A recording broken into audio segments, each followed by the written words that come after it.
Assalamualaikum warahmatullahi wabarakatuh. Perkenalkan, nama saya Eza Sukamolidia dari Prodi Pendidikan Agama Islam dengan NIM 22210100149. Di sini saya akan menjelaskan tentang kepemimpinan pendidikan di sekolah. Yang pertama yaitu pengertian kepemimpinan pendidikan. Kepemimpinan pendidikan adalah kemampuan seorang pemimpin, khususnya kepala sekolah, dalam mengaruhi, mengarahkan, dan membimbing tenaga kependidikan dan peserta didik demi tercapainya tujuan pendidikan. Maka dapat disimpulkan bahwa kepemimpinan pendidikan merupakan kemampuan untuk mempengaruhi, mengkoordinir, dan menggerakkan orang-orang lain yang ada hubungannya dengan pelaksanaan dan pengembangan pendidikan agar dapat dicapai tujuan pendidikan atau sekolah, serta menciptakan suasana belajar yang efektif dan efisien. Gaya yang selanjutnya yaitu adalah gaya kepemimpinan pendidikan. Gaya kepemimpinan pendidikan dapat diartikan sebagai etika pendidik yang digunakan seorang untuk mempengaruhi perilaku orang lain menurut pengamatan dan pandangannya. Gaya kepemimpinan dapat mengatur dan mempengaruhi kinerja guru dalam mencapai tujuan sekolah. Karakteristik setiap pemimpin memiliki pribadi yang berbeda, menyebabkan gaya kepemimpinan yang berbeda untuk setiap eksekutif. Oleh karenanya, gaya kepemimpinan setiap orang dalam mengelola lembaga pendidikan tidaklah sama. Seorang pemimpin yang berhasil memimpin suatu lembaga pendidikan, kemudian ditirukan oleh pemimpin lain atau sekolah lain, belum tentu berhasil karena itu bukanlah karakternya. Gaya kepemimpinan bukan suatu bakat, sehingga dapat dipelajari dan dipraktekkan. Dalam penerapannya harus disesuaikan dengan situasi yang dihadapi atau situasi sekolah tersebut. Gaya kepemimpinan ini terdapat di tiga. Yang pertama yaitu gaya kepemimpinan demokratis, yang kedua gaya kepemimpinan autokratik, dan yang terakhir yaitu gaya kepemimpinan bebas terkendali. Yang pertama yaitu gaya kepemimpinan demokratis. Gaya ini adalah di mana seorang pemimpin memberikan wewenang yang luas kepada anggotanya dalam menghadapi berbagai persoalan. Pemimpin ini selalu melibatkan bawahan sebagai bagian yang utuh dari tim. Dalam konteks sekolah, kepala sekolah dengan gaya ini menjalankan tugasnya berdasarkan musyawarah serta menjunjung tinggi nilai-nilai demokrasi dalam berbagai aktivitas sekolah. Contohnya, kepala sekolah menghormati setiap guru dengan segala perbedaan individu yang dimiliki, menciptakan lingkungan belajar yang penuh rasa saling menghargai, terbuka pendapat yang berbeda, dan menghormati kebebasan berpikir. Selanjutnya yaitu gaya kepemimpinan autokratik. Gaya kepemimpinan ini ditandai dengan dominasi penuh dari pemimpin dalam setiap pengambilan keputusan, yang artinya di mana suara atau masukan anggota tim cenderung diabaikan. Dalam konteks sekolah, kepala sekolah yang menerapkan model ini memainkan peran sentral dan seringkali tidak memberi ruang partisipasi bagi guru maupun staf dalam proses manajerial. Meskipun gaya ini dapat meningkatkan kedisiplinan dan efisiensi kerja karena adanya kontrol yang ketat, gaya ini juga memiliki sisi lemah yang tidak bisa diabaikan. Salah satu keunggulan dari gaya ini adalah kemampuannya dalam menciptakan ketertiban dan memastikan pekerjaan yang berjalan sesuai dengan standar. Gaya ini efektif apabila diterapkan dalam situasi darurat atau di lembaga yang memiliki struktur sangat hierarkis. Namun, di sisi lain, gaya ini juga beresiko menurunkan semangat kerja dan kreativitas anggota karena minimnya ruang untuk berpendapat dan berekspresi. Ketika para guru atau staf dan anggota tim lainnya merasa tidak dilibatkan dalam pengambilan keputusan, mereka bisa menjadi pasif atau bahkan tidak peduli terhadap perkembangan sekolah. Oleh karena itu, meskipun kepemimpinan autokratik ini dapat memberikan manfaat dalam kondisi tertentu, pemimpin pendidikan sebaiknya tidak terpaku sepenuhnya pada model ini atau pada gaya ini. Akan lebih bijak bila pendekatan autokratik dibandingkan dengan gaya kepemimpinan yang lain yang lebih partisipatif agar tercipta suasana kerja yang sehat, kolaboratif, dan mendukung tumbuhnya inovasi dalam dunia pendidikan. Selanjutnya yaitu gaya kepemimpinan bebas terkendali. Gaya ini memberikan keluasan penuh kepada anggota untuk mengekspresikan diri dan kreativitas mereka secara mandiri. Pemimpin cenderung mengambil posisi pasif, hanya memberikan arahan umum dan menyerahkan tanggung jawab termasuk pembagian tugas sepenuhnya kepada bawahan. Model ini sangat bergantung pada tingkat inisiatif dan kedewasaan anggota tim. Bila dijalankan oleh individu yang kompeten dan bertanggung jawab, gaya ini dapat mendorong perkembangan potensi kemandirian serta kepuasan kerja. Namun, di balik fleksibilitas tersebut, terdapat kelemahan yang cukup mencolok. Minimnya keterlibatan pemimpin dalam proses pengambilan keputusan dapat menimbulkan kebingungan, disorganisasi, atau bahkan konflik internal, terutama jika tidak ada arahan yang jelas. Dalam situasi seperti ini, keberhasilan organisasi lebih banyak ditentukan oleh kekuatan individu dalam tim, bukan karena efektivitas peran pemimpin itu sendiri.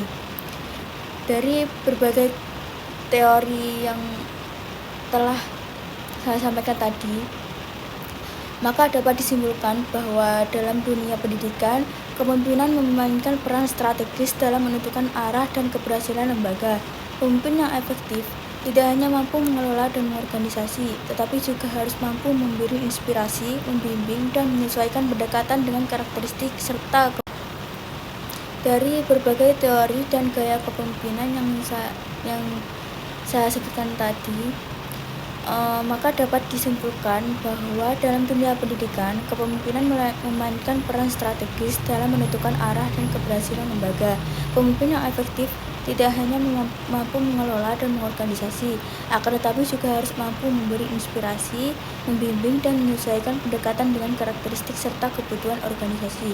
Setiap gaya memiliki kekuatan dan kelemahan masing-masing, sehingga penting bagi pemimpin pendidik untuk bersikap adaptif, bijaksana, dan konstekstual dalam menerapkan gaya kepemimpinan yang sesuai. Dengan kepemimpinan yang tepat atau dengan gaya yang tepat, lembaga pendidikan dapat tumbuh secara berkelanjutan dan mencapai tujuan yang diharapkan. Nah, selanjutnya yaitu model dan kebijakan kepemimpinan pendidikan di sekolah. Kebijakan artinya berpikir cerdas dan rasional. Jadi kebijakan itu adalah panduan umum yang jadi dasar dalam mengambil keputusan penting. Sedangkan keputusan itu sendiri adalah hasil dari proses berpikir yang terstruktur untuk mengatasi masalah yang mungkin muncul di luar rencana awal. Dalam konteks pendidikan atau sekolah, proses pengambilan keputusan harus dilakukan dengan mempertimbangkan berbagai hal. Yang pertama yaitu mulai dari data, lalu kondisi kenyataan di lapangan, sampai alternatif solusi yang mungkin ada. Tujuannya agar keputusan yang diambil benar-benar bisa diterapkan dan membawa dampak positif. Pemimpin pendidikan seperti kepala sekolah atau pengawas punya peran penting di sini. Mereka harus mampu mengambil kebijakan strategis, baik soal kurikulum, pengelolaan sumber daya, pelatihan guru, sampai perencanaan jangka panjang lembaga. Tentunya semua itu perlu ditopang oleh model kebijakan yang tepat agar sekolah bisa berkembang secara optimal. Terdapat 6 model dalam kepemimpinan pendidikan di sekolah. Yang pertama yaitu model rasional. Model ini menekankan pentingnya pengambilan keputusan yang sistematis dan logis berbasis analisis data yang mendalam. Yang kedua yaitu model transformasional. Model ini lebih berorientasi pada visi jangka panjang dan perubahan besar yang mampu menginspirasi seluruh anggota organisasi atau sekolah. Yang ketiga yaitu model inkremental. Model ini digunakan saat perubahan perlu dilakukan secara bertahap dengan memperhitungkan resiko seminimal mungkin. Yang keempat yaitu model partisipatif. Model ini menonjolkan nilai kolaborasi, keterlibatan, dan dialog antar seluruh elemen sekolah dalam menyusun kebijakan bersama. Yang kelima yaitu model kepemimpinan berbasis data.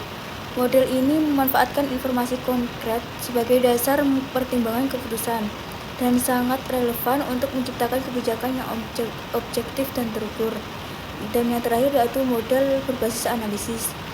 Model ini berfokus pada etika, integritas, dan kesejahteraan seluruh pihak dalam lingkungan pendidikan. Jadi dapat disimpulkan bahwa setiap model memiliki kekuatan dan tantangannya masing-masing. Oleh karenanya, pemimpin kependidikan perlu bersikap fleksibel, bijak, dan adaptif dalam menggabungkan pendekatan-pendekatan ini agar dapat menciptakan keputusan yang tidak hanya efektif, tetapi juga relevan, inklusif, dan berdampak positif secara berkelanjutan bagi dunia pendidikan. Yang selanjutnya yaitu model dan penerapan kepemimpinan pendidikan di sekolah. Model penerapan memiliki peran strategis dalam menciptakan iklim pembelajaran yang efektif, mengarahkan visi pendidikan, serta meningkatkan kualitas kinerja guru dan peserta didik melalui pendekatan yang sistematis dan kontekstual. Penerapan kepemimpinan dalam pendidikan melibatkan beragam pendekatan yang dapat dijalankan oleh kepala sekolah atau pemimpin lembaga pendidikan lainnya untuk membantu sekolah dalam mencapai hasil pendidikan yang maksimal. Berikut adalah beberapa model penerapan kepemimpinan pendidikan di sekolah. Yang pertama yaitu kepemimpinan transformasional. Kepemimpinan ini mendorong perubahan menyeluruh dan jangka panjang melalui inspirasi dan pemberdayaan. Yang kedua yaitu kepemimpinan instruksional. Kepemimpinan ini lebih fokus pada kualitas pembelajaran dan penguatan proses mengajar. Dan ketiga yaitu kepemimpinan partisipatif. Kepemimpinan ini mengedepankan keterlibatan semua pihak dalam pengambilan keputusan, menciptakan suasana demokratis dan kolaboratif. Dan yang keempat yaitu kepemimpinan berbasis nilai. Kepemimpinan ini menekankan pentingnya moralitas dan integritas sebagai dasar dalam setiap kebijakan. Dan yang terakhir yaitu kepemimpinan kolaboratif. Kepemimpinan ini menggarisbawahi pentingnya kerjasama dan sinergi antar seluruh elemen sekolah. Efektivitas dari model-model tersebut sangat tergantung pada kemampuan kepemimpinan dalam membaca situasi dan kebutuhan institusi. Oleh karena itu, pemimpin pendidikan atau kepala sekolah yang ideal adalah mereka yang mampu bersikap fleksibel, adaptif, dan Oleh karena itu, pemimpin pendidikan yang ideal adalah mereka yang mampu bersikap fleksibel, adaptif, dan reflektif dalam menggabungkan berbagai pendekatan kepemimpinan secara bijak dan proporsional. Dengan kepemimpinan yang tepat dan kontekstual, transformasi positif dalam manajemen dan praktik pendidikan tidak hanya memungkinkan, tetapi juga akan berkelanjutan. Hal ini akan terjamin dalam meningkatkan kualitas pembelajaran, tumbuhnya karakter peserta didik, serta terciptanya budaya sekolah yang sehat, inklusif, dan bermartabat. Berdasarkan teori-teori yang saya sebutkan tadi, maka dapat disebutkan bahwa kepemimpinan dalam dunia pendidikan merupakan elemen krusial dalam pengelolaan dan pencapaian tujuan sekolah. Seorang pemimpin pendidikan dituntut mampu untuk mempengaruhi, mengarahkan, serta memfasilitasi seluruh komponen di sekolah, baik guru, siswa, staf, maupun masyarakat, agar dapat terciptanya lingkungan belajar yang kondusif dan berkualitas. Berbagai gaya kepemimpinan seperti demokratis, otoritatif, dan gaya bebas terkendali, serta model-model dan kebijakan kepemimpinan dan model penerapan kepemimpinan di sekolah memiliki kelebihan dan kekurangan masing-masing. Kepemimpinan sangat bergantung pada kemampuan pemimpin dalam memilih pendekatan yang tepat dan sesuai dengan kondisi dan kebutuhan sekolah tersebut. Mungkin itu saja yang dapat saya sampaikan. Kurang lebihnya mohon maaf. Wassalamualaikum warahmatullahi wabarakatuh.